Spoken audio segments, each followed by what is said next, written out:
সেই শক্তির উপর দাঁড়িয়ে অন্তর্বর্তী সরকারকে আমরা বলি, বাংলাদেশের পানির ন্যায্য হিস্সা নিয়ে জাতিসংঘের কাছে যান।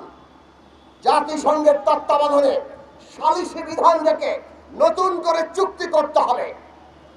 তার জন্য জনগণকে ঐক্যবদ্ধ করেন। আমরা আজকে দেখতে পাচ্ছি অন্তর্বর্তী সরকারের দায়িত্ব ছিল সমস্ত আন্দোলনকারী শক্তিকে একত্রিত করে বিচার, সংস্কার, নির্বাচনের মধ্য দিয়ে জনগণকে ঐক্যবদ্ধ করে এক নতুন বাংলাদেশের যাত্রা তৈরি করা। কিন্তু আমরা অন্তর্বর্তী সরকারের অনেক কর্মকাণ্ডই দেখতে পাচ্ছি যেন বিভাজন আবার নতুন করে তৈরি হচ্ছে। আপনারা তো কোনো রাজনৈতিক পক্ষ নন, আপনারা এমন কোনো আচরণ করবেন না যে জনগণের মধ্যে, আন্দোলনকারী শক্তিগুলোর মধ্যে, যাদের সমর্থনে আপনারা আজকে এই দায়িত্বে আছেন রাষ্ট্র পরিচালনা, তাদের মধ্যে অনৈক্য তৈরি হয়। সুতরাং জনগণকে ঐক্যবদ্ধ রাখতে হলে গণতান্ত্রিক রাজনৈতিক ব্যবস্থা লাগবে।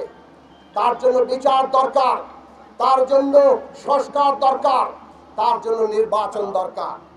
বিচার, সংস্কার, নির্বাচন একসাথে চলতে হবে। এই তিনটার মধ্যে কোনো বিরোধ তৈরি করে অন্য কোনো মতলব বাংলাদেশের মানুষ গ্রহণ করবে।